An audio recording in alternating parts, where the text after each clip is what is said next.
Abra comigo a sua Bíblia, por gentileza, no Salmo de número 8. Salmo de número 8. Salmo de número 8.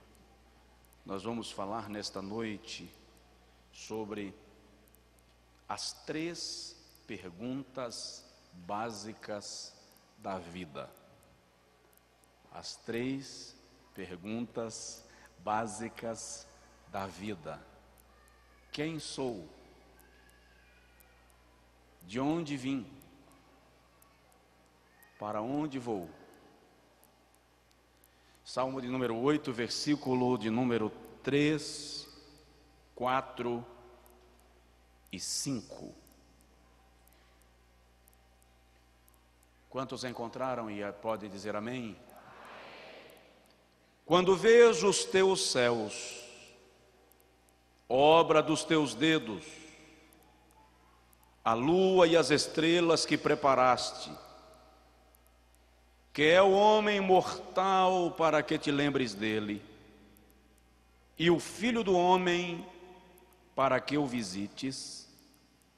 Contudo, pouco menor o fizeste do que os anjos, e de glória e de honra o coroaste. Dá para dizer amém? As 3 perguntas básicas da vida. Meus queridos, o Salmo de número 8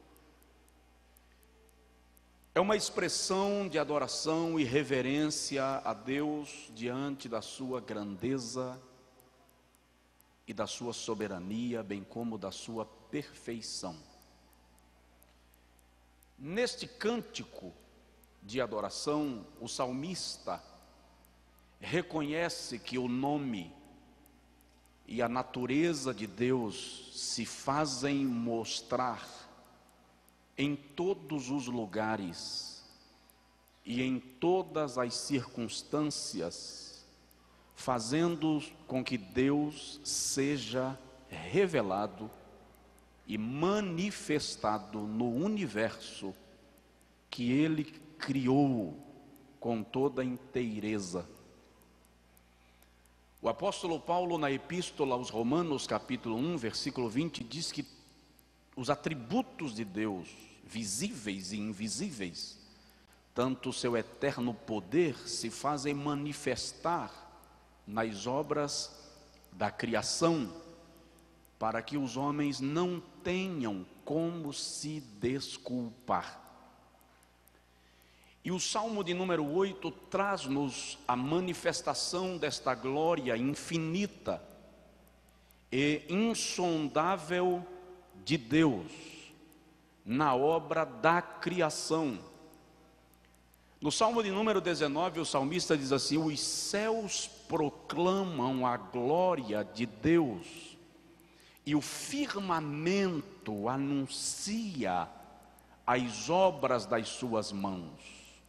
Um dia faz declaração a outro dia, e uma noite traz revelação a outra noite. Não há voz, nem fala, mas em toda a terra se ouve as suas palavras. O que o salmista está declarando, tanto no Salmo 19 quanto no Salmo de número 8, é que Deus e sua glória e sua majestade e sua soberania e sua perfeição está visivelmente revelado nas obras que Ele criou.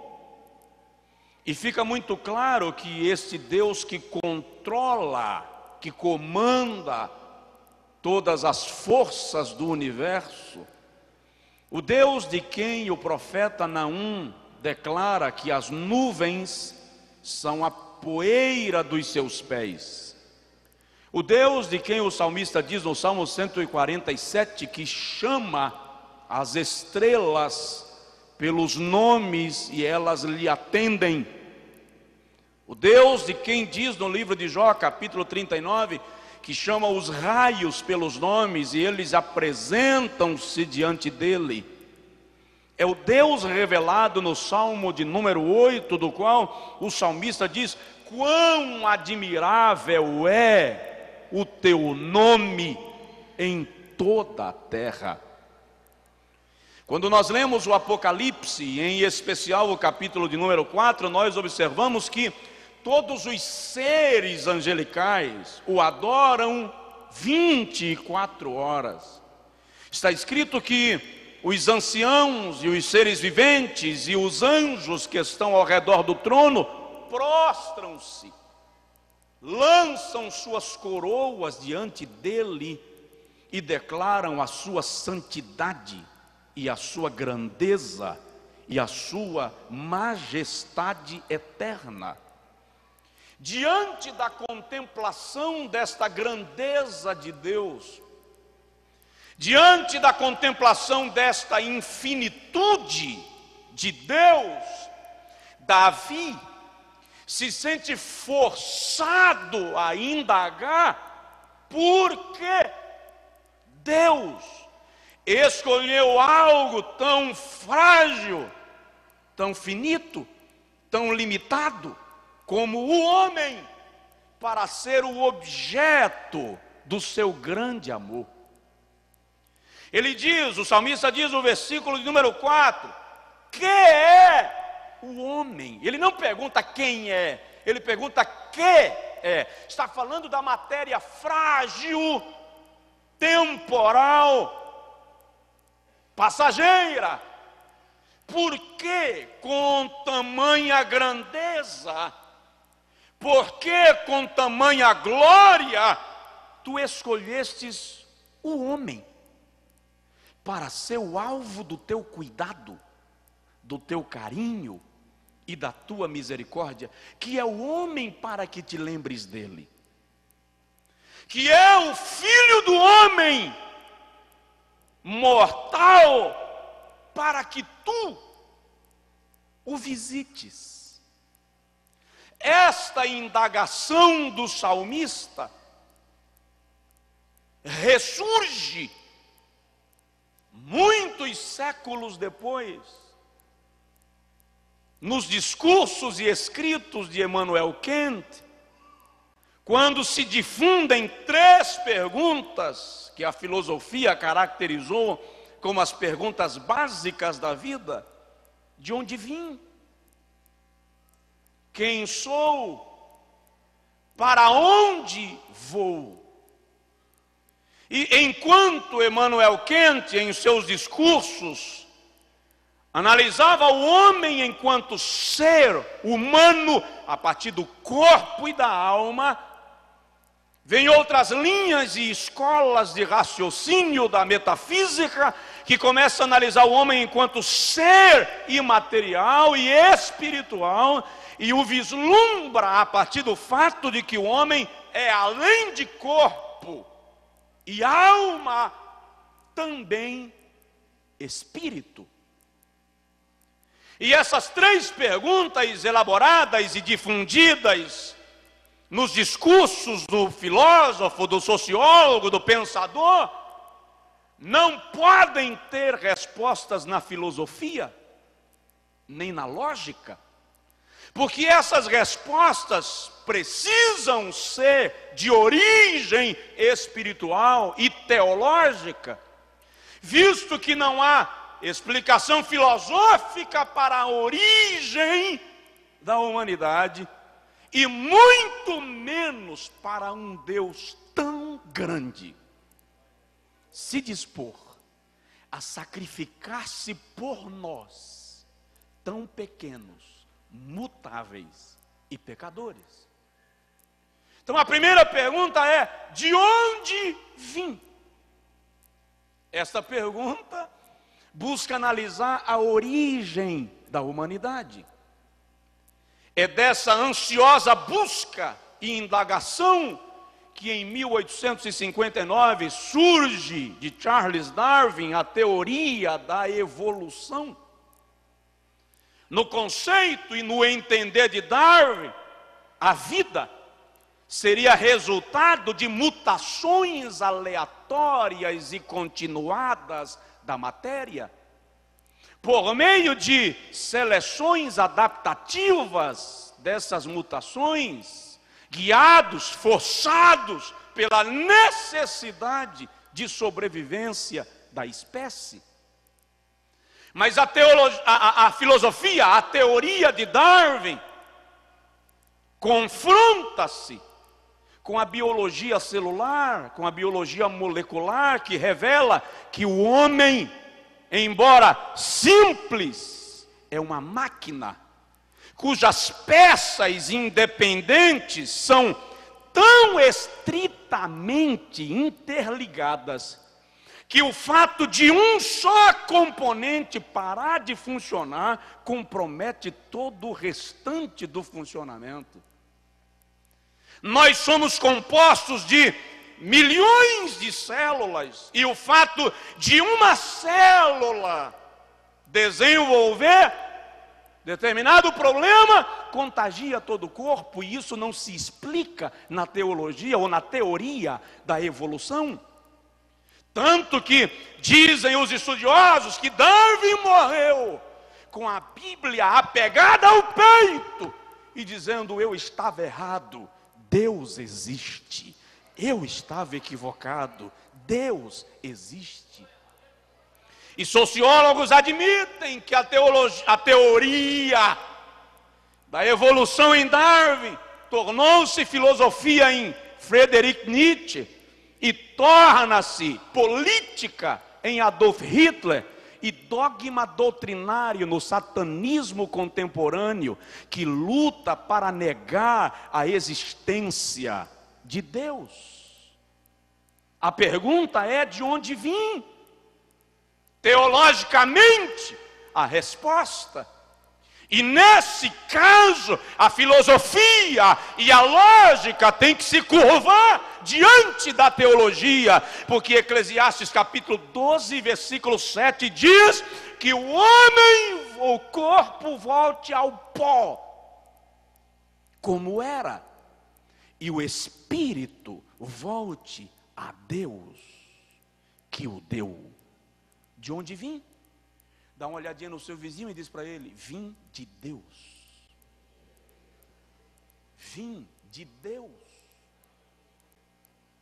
A Bíblia inteira revela que Deus é quem gera vida, que Ele é a origem e a causa de todas as coisas. Daí Karl Marx, próximo à sua morte, declarar: causa de todas as coisas, tem misericórdia de mim.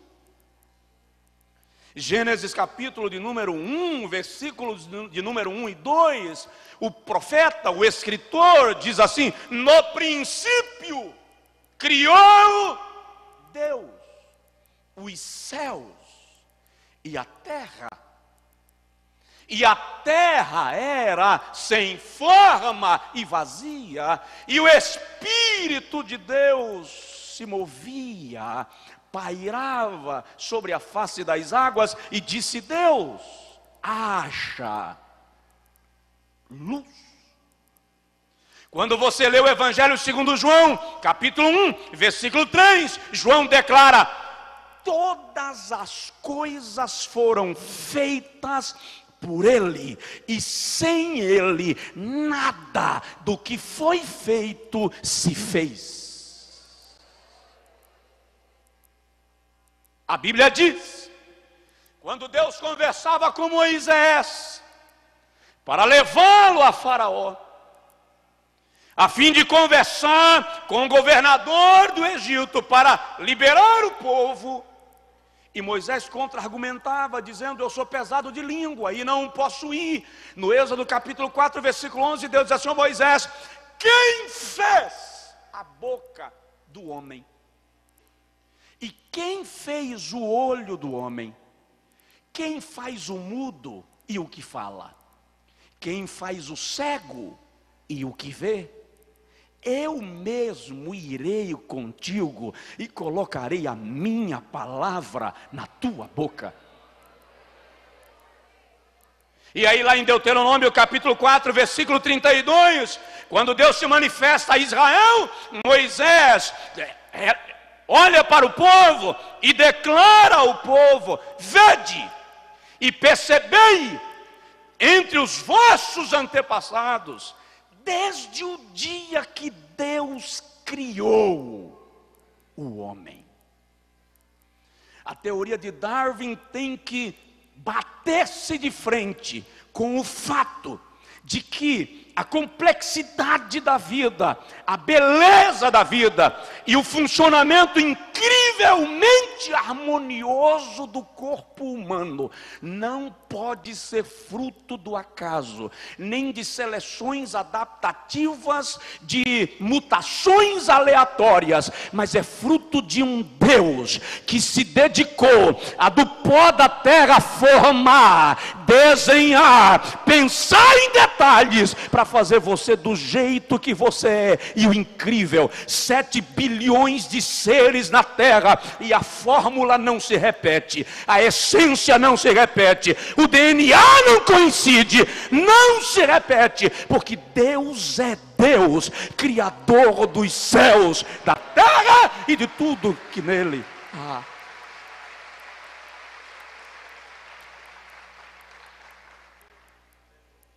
Dá uma olhadinha no seu vizinho de novo e diz para ele: eu vim de Deus. Salmo 100, versículo 13 diz assim: foi Ele quem nos fez, e somos dele. Isaías capítulo 45, versículo de número 12, outra vez, Deus assina a criação do homem. Ele coloca lá o seu carimbo, ele atesta, ele assume, quando ele declara no 45:12 de Isaías, dizendo: eu fiz a terra e criei o homem. E sabe o que é extraordinário nisso?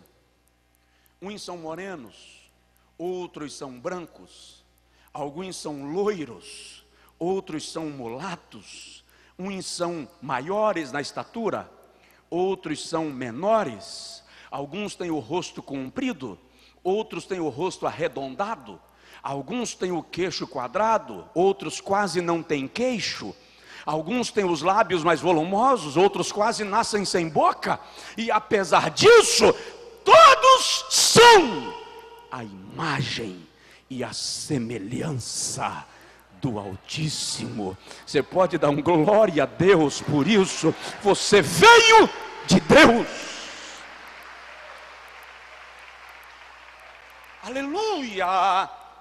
De maneira que a primeira pergunta tem que ser respondida teologicamente. Jó, no capítulo 10, versículo 8, versículo 11 e 12 diz: tu me criastes, tu me formastes, por que agora me destróis? Ele estava fazendo o seu lamento diante da sua crise e do seu problema e da sua adversidade. Aí no versículo de número 11, Jó declara dizendo: de pele e carne me vestistes, e de ossos e nervos me entretecestes, me construístes, me montastes. Portanto, de onde vim? Eu vim de Deus. Você veio de Deus. Você é projeto de Deus. E quer saber de uma notícia gostosa de se ouvir? Ele fez você e jogou a forma fora. Você é único. E Ele trata de você de maneira exclusiva e individual. Diz aí para o vizinho: você é único.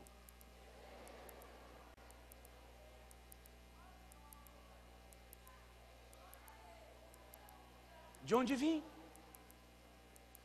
A segunda pergunta de Emmanuel Kant: quem sou? Você já se parou olhando no espelho e ficou se imitando? Brigando com o cara do espelho? Um chato que repete tudo que você diz exatamente no momento que você diz? Como dizem por aí, todo mundo tem os seus 5 minutos. Quem sou? Visto que eu vim de Deus, significa que eu sou feitura de Deus. Efésios 2:10. Somos feituras do Senhor, criação do Senhor. E é interessante que a biologia ou a teoria de Darwin chama o homem de animal racional, a teologia chama o homem de coroa da criação. Enquanto na teoria de Darwin você é fruto de mutações aleatórias, na teologia você é o plasma da criação, a imagem e semelhança de Deus. Você é o objeto do mais eterno e perfeito amor que a história já pôde revelar. Portanto, é preciso lembrar que nós somos semelhantes ao Criador em pelo menos 3 aspectos. Na nossa natureza tricotômica. Deus é trino, triuno, trindade. Nós somos corpo, alma e espírito. 1 Tessalonicenses capítulo 5, versículo 23 diz: e todo o vosso espírito e alma e corpo sejam conservados plenamente irrepreensíveis para a vinda do nosso Senhor e Salvador Cristo Jesus. Hebreus capítulo 4, versículo 12, o anônimo escritor declara que a palavra de Deus é espada afiada de 2 gumes e é apta para discernir os pensamentos do coração, e é ela quem faz a divisão da alma e do espírito. Dá uma olhadinha no seu vizinho aí e você não vai estar mentindo. Diga para ele: você parece com o seu Criador. Você parece com o seu Criador. Quem sou? De onde vim? Vim de Deus. Então quem sou? Semelhante a quem me criou. Na minha natureza tricotômica, sou semelhante a Deus na natureza moral. Por que na natureza moral? Porque o senso de certo e errado é intrínseco à consciência do homem. A busca do certo e do errado é próprio da natureza humana. Tanto é que a Bíblia diz em Romanos capítulo 2 que aqueles que pecaram sem lei serão julgados, testificando com eles a sua consciência, porque ainda que o homem não tenha ouvido princípios morais relacionados à cultura de um povo para outro, ele tem na consciência parâmetros de moralidade, de certo e de errado, porque Deus não criou o homem como se planta batata, Ele criou e estabeleceu no homem princípios e regras de moralidade e de vida. Tanto é que em Romanos 1:20, a Bíblia diz que o homem será indesculpável no dia do julgamento. Portanto, quem sou? Sou semelhante ao Criador na sua natureza tricotômica. Sou semelhante ao Criador na minha natureza moral. E somos semelhantes ao Criador na natureza espiritual. Porque o homem foi criado com disposição e desejo de adorar. Em toda a terra existe adoração. Mesmo quem não conhece o Supremo Criador adora alguém. Há uma necessidade no espírito do homem de prestar culto. Há uma necessidade no espírito do homem de adorar. Isso é tão claro que em qualquer lugar, a história diz, aliás, que em Atenas, por exemplo, haviam mais altares do que moradores. Por causa da ânsia e da necessidade humana de adoração. No Egito, haviam dezenas de deuses, Todos os povos tinham deuses para adorar, e quando Deus chama Abraão, e a chamada de Abraão se concretiza na chamada da igreja, Deus estava dizendo: eu quero ser conhecido em toda a terra, eu quero que toda a terra saiba que eu existo, que sou o Criador do homem, e me adore, porque eu sou o único e verdadeiro Deus vivo. Aleluia. Salmos. Salmo 42, o salmista diz assim: como o servo brama pela corrente das águas, ou pelas correntes das águas, assim suspira minha alma por ti, ó Deus. E ele acrescenta: a minha alma tem sede de Deus. Quando você fica alguns dias sem adorar, quando você fica alguns dias sem orar, quando você fica alguns dias sem se voltar para Deus, você entra em angústia, você fica ansioso, aflito. Natureza espiritual. Deus lhe criou com desejo de adoração, Deus lhe criou com capacidade de adoração. E adorar é tão importante, imprescindível e extraordinário, que a Bíblia não diz que o Pai procura bons pregadores. A Bíblia não diz que o Pai procura grandes pastores. A Bíblia não diz que o Pai procura membros importantes para o corpo da igreja. A Bíblia não diz que o Pai procura bons músicos. A Bíblia diz que o Pai procura verdadeiros adoradores, que o adorem em espírito e em verdade. Aleluia! Quem sou? De onde vim? Diga para o seu vizinho: eu vim de Deus. Quem sou? Diga para o outro vizinho: a imagem do meu Criador. A imagem do meu Criador, parecido com Ele, desejo adorá-lo. Aliás, eu desejo fazer isso agora. Use alguns segundos só para adorar a Deus agora. Eu vou dar uma pausa na pregação. Coloque a mão no peito se quiser, levante a mão se achar melhor. Toca um trem aqui enquanto a igreja adora, e você vai adorando, tocando, e vai adorando a Deus. Você tem sede de Deus. Por que é que a gente vai para a igreja, querido? Você passa a semana inteira indo para o trabalho das 7 às 7, às vezes das 5 às 10. Não é porque você não cansou a semana inteira. Hoje é dia de ficar em casa, dormir mais cedo, porque amanhã recomeça. Por que você está aqui? Porque a sua alma tem sede do Criador. Aleluia!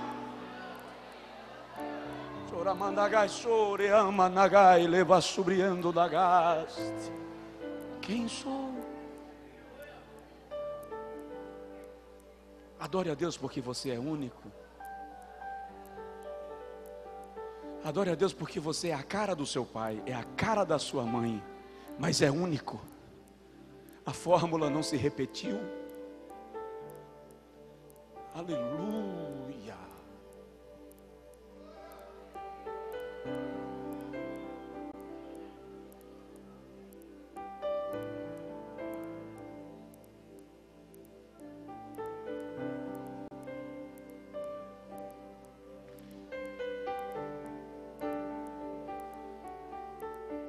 Agora, para onde vou?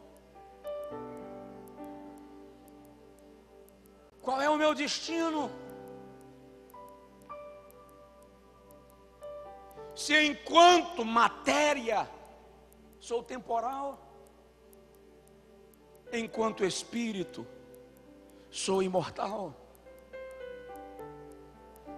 Quanto tempo estarei aqui não é a questão. A questão é para onde irei ou onde estarei depois que não estiver mais neste invólucro. Quando essa estrutura material já não mais me servir, porque portais eternos me aguardam. É fato que Deus criou o homem para a eternidade, mas o pecado trouxe a morte. Romanos 6:23 diz que o homem pecou. O salário do pecado é a morte, mas o dom gratuito de Deus é a vida eterna. Hebreus 9:27 diz que aos homens está ordenado morrerem uma só vez. Vindo depois disso o juízo, quando Deus conversou com Adão depois do pecado, ele diz assim: suor do teu rosto comerás todos os dias da tua vida, Gênesis 3:19, até que voltes ao pó, porque és pó, e em pó te tornarás. Entretanto, aqui essa pergunta pesa. A filosofia não tem resposta para ela, muito menos a lógica ou qualquer discurso ontológico, mas a Bíblia diz que cessa a vida física e material, mas há uma parte imaterial. Eu disse há pouco que o homem é um ser tricotômico, ele tem alma e espírito, e essa parte não morrerá. E quando Dona Morte bate à porta, para onde vou? Qual é o meu destino? Daniel capítulo 12, versículo 2 diz que todos os homens ressuscitarão do pó da terra. Uns para a vergonha e o desprezo eterno, e outros para a vida eterna. E a pergunta que eu tenho que me fazer é: se essa coisa tombar hoje, porque para quem morreu hoje, não cessou a vida. A existência material cessa acerca dos que morrem para os que ficam, mas para os que vão, ela tem continuidade. E para onde vamos? Lá em Lucas capítulo 16, Jesus narrou uma parábola que é conhecida como a parábola do rico e Lázaro. E ele diz que o rico, ao morrer, foi para o Hades, e Lázaro, ao morrer, foi para o seio de Abraão. E na parábola de Jesus, o rico viu a Lázaro lá do lago, lá do Hades, e ele viu a Lázaro no seio de Abraão, e ele diz assim: pai Abraão, manda que Lázaro molhe o seu dedo em água para me refrigerar da minha dor, do meu amargo. E o pai Abraão na parábola responde: há um abismo entre nós e vós, de maneira que os que estão lá não passam para cá e os que estão aqui não passam para lá. Ou seja, não adianta fazer missa e reza e oração e sacrifício e voto e promessa. Quem foi não volta, já foi. Segue-se o juízo final.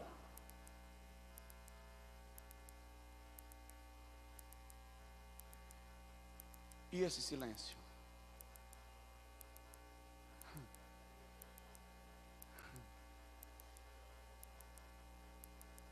É porque pensar em de onde vim é curioso, mas é festivo. Pensar em quem sou é revelador e extraordinário. Mas pensar em para onde vou me chama à responsabilidade.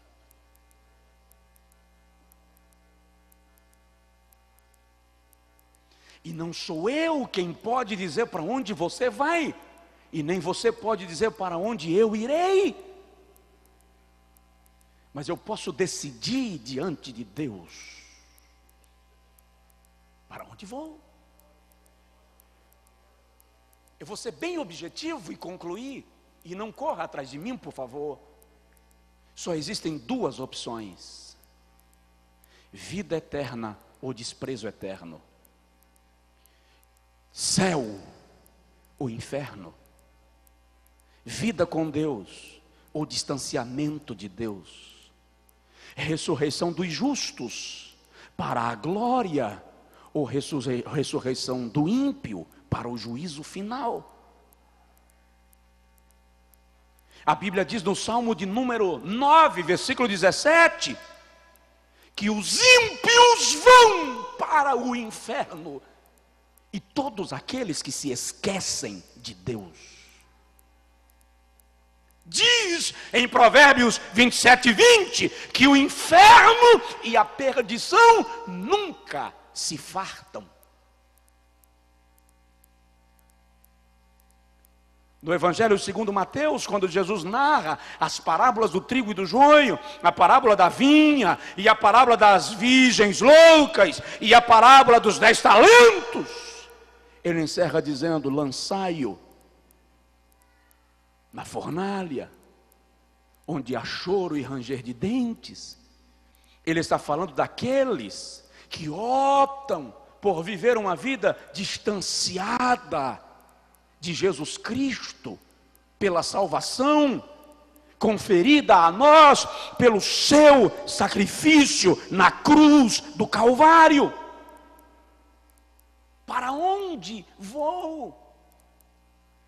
Mas existe a opção de escolher Jesus, morrer em Cristo e com Cristo, e aí há uma promessa de vida eterna.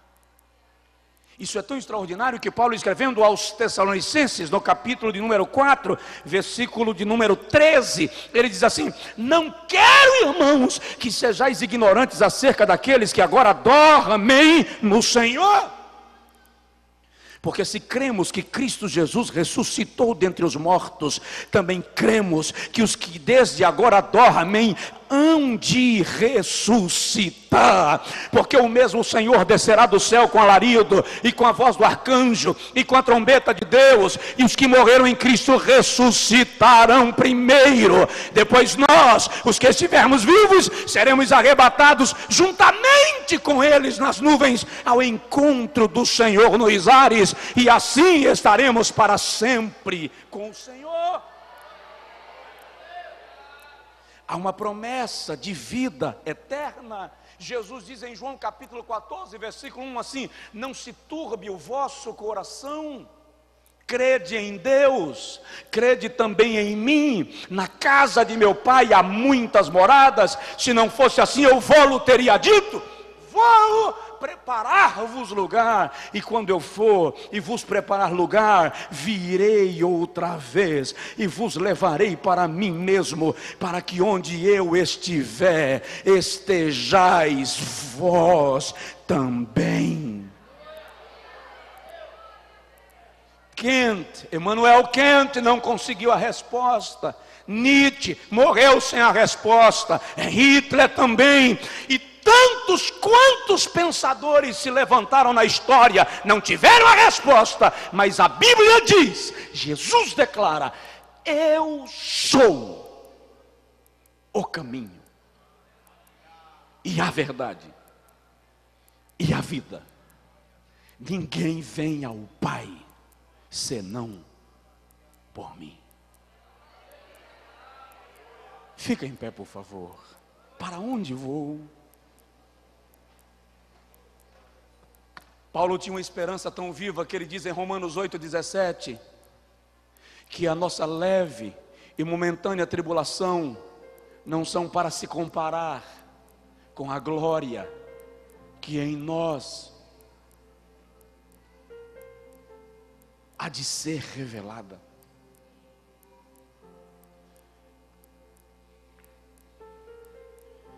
Eu fui convidado um dia desses atrás para ir em uma cidade do sertão fazer a cerimônia fúnebre de uma jovem cristã. Ela morreu vitimada pelo câncer.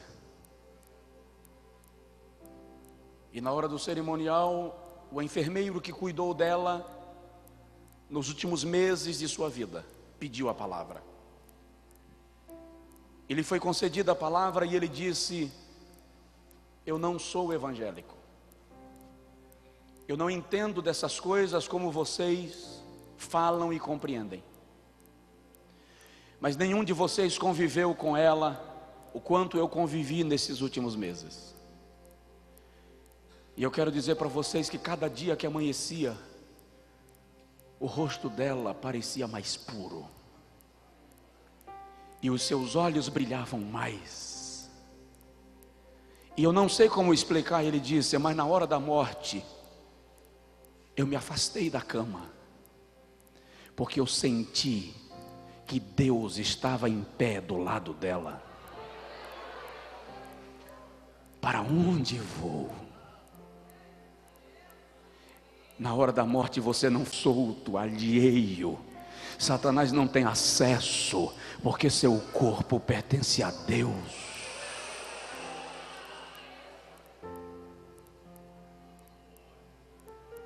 Há um convite do Senhor para a humanidade. É um convite, não é uma intimação. O homem só aceita Jesus como Senhor e Salvador de sua alma, se quiser. De onde vim? De Deus. Quem sou? A imagem e semelhança do Criador. Para onde vou? Existem placas de sinalização, e você é quem decide que destino quer seguir. E não existe muita coisa pior do que estar perdido. Alguns anos atrás eu me perdi em rodovias da Alemanha, com temperatura de 21 graus negativos. Um dos faróis do carro queimou, o limpador do para-brisa parou de funcionar. O pastor que estava comigo fala francês. Eu com muita dificuldade sei pedir café em inglês e dar bom dia em espanhol. Mas nós viajamos horas sem encontrar alguém que falasse francês ou inglês ou espanhol. Estávamos indo para Bruxelas, na Bélgica.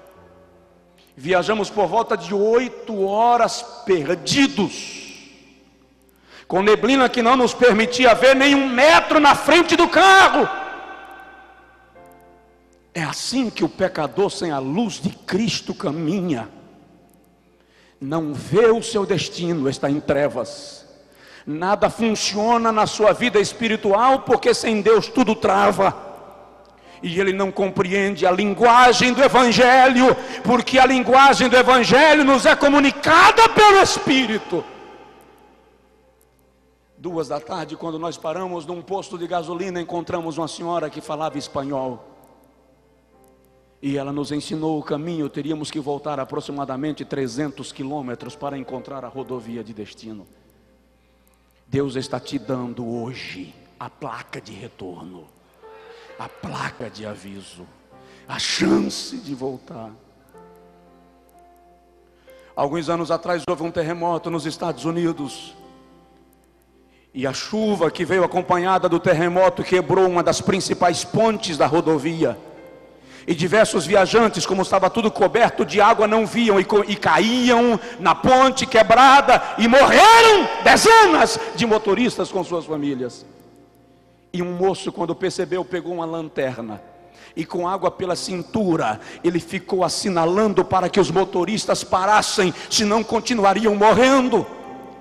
Ele tinha a opção de fazer a curva e voltar e deixar que cada um seguisse seu destino, mas preferiu segurar a lanterna. Eu não posso salvar a sua vida, mas posso segurar uma lanterna. E é isso que nós estamos fazendo hoje à noite aqui, balançando a lanterna e lhe avisando que na direção que você vai é perdição, mas há salvação para a sua alma em Cristo Jesus, nosso Senhor. Coloque assim a mão no peito, por favor, e diga comigo: Senhor Jesus, eu entrego a Ti o meu coração, a minha alma, porque eu quero ir na direção que o Senhor decidiu para a minha vida. Aleluia. Deus, eu te peço uma plenitude de graça neste lugar esta noite, para que os corações compreendam o teu plano de salvação. Amém. Dá uma olhadinha do seu lado, esquerdo, direito. Veja se a pessoa que está aí perto é um amigo que nos visita. Veja se alguém que está afastado da igreja, que desanimou na fé. E convide esta pessoa agora em nome de Jesus para sair do seu lugar e vir à frente, receber uma oração entregando a Jesus a sua vida, aceitando em Jesus a salvação de sua alma. Alguém que queira definir o seu destino em Jesus esta noite. Quando você sair do seu lugar com esta pessoa, acena assim com a mão e me avisa que vem a primeira pessoa. Deus te abençoe, em nome de Jesus. A Bíblia diz que hoje é o dia da salvação. Aqui vem a segunda e a terceira pessoa, e agora é o tempo aceitável. Venha a Cristo. Ali vem a quarta pessoa, Deus te abençoe. E a quinta, Deus te abençoe. E a sexta, Deus te abençoe. Aleluia. Aleluia. As forças, poder e rei. De onde vim? Que a natureza de Deus. E tudo quem que sou? A imagem do Criador. Mais que tudo, para onde vou? Decida agora. Deus, tu és o início. Onde está a sétima pessoa? A sétima pessoa. Mais que os mares. Venha da minha direita, da minha esquerda, lá de trás. Você que ouve essa mensagem em casa, pela internet, pela TV, num DVD em casa, entregue sua vida ao Senhor Jesus. Entregue sua vida ao Senhor Jesus.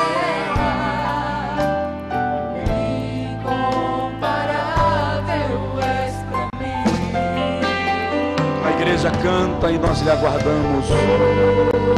Após este louvor, nós vamos orar.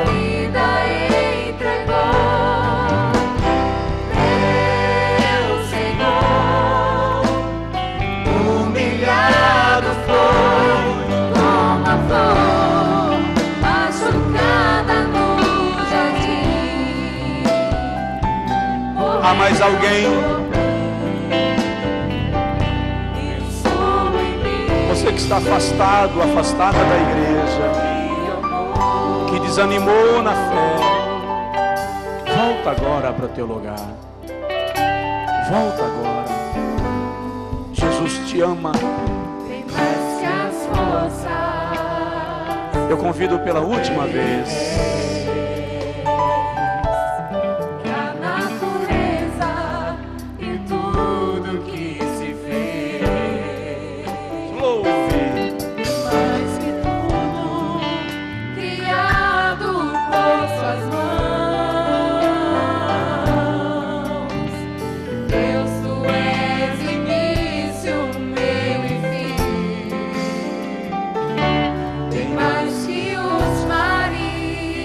Mais que o sol, e as maravilhas que o mundo conhecer, as riquezas, tesouros desta terra, incomparável és pra mim. Por amor, diga.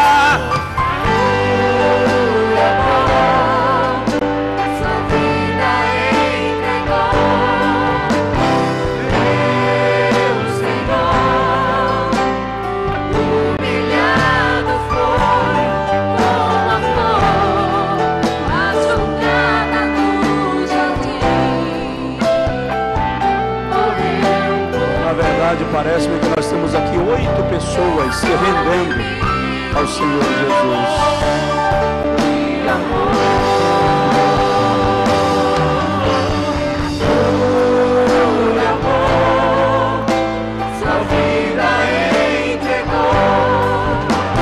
abençoe. A nona pessoa está chegando, Deus te abençoe.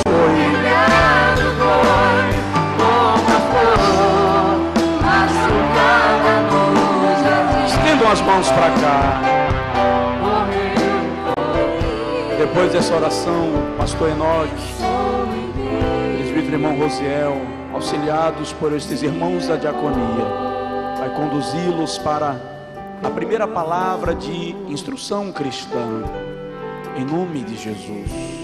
Pai, nós te agradecemos por estas pessoas que foram atraídas a Ti por Teu Santo Espírito. Pedimos, Senhor, que deles a revelação deste amor pleno que a Tua palavra nos faz perceber.